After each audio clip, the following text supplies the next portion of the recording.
bir məsələ də var ki, hər hansısa bir mütəxəssis deyək, yəni öz sahəsi üzrə təhsil alıb, təlim alıb, müəyyən ətrafı var, müəyyən uğurları var, amma tam istədiyi yerdə deyil. Və bu kənardan da insanlar tərəfindən belə görünür ki, o əgər daha yaxşı mütəxəssisdirsə, bu işin ustasıdırsa, yəni özü hələ tam o zirvəyə çatmayıb, amma başqaları üçün nəsə edir. Bu da çox yanlış düşüncədir.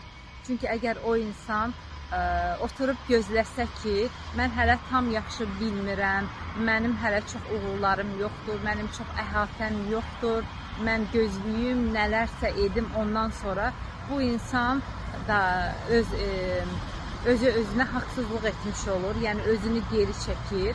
Amma belə bir deyim var ki, deyirlər ki, çatacağın yeri düşünmə, gedəcəyin yolu düşün. Yəni o yol səni formalaşdırır, orada qarşına nələr çıxır, necə davranırsan, necə öz təcrübəni bölüşürsən, yəni bunlar önəmlidir, bunlar səni irəli apara bilir. Əgər biz çatacağımız yeri düşünsək, orada müəyyən inanclarımız bizi geri çəkə bilər, bizi hər hansı bir qorxularımız geri çəkər ki, yox, mən hələ, yəni o yolun sonu mənə çox çətin gəlir, mən hələ çox şey bilmirəm, hələ ki gözlüyüm, yəni belə düşüncədə olur. Amma yenə deyirəm, o yolu gedə-gedə, o yoldakı çətinlikləri görə-görə, o prosesdən həzz ala-ala biz istədiyimiz nöqtəyə gedib çata bilərik.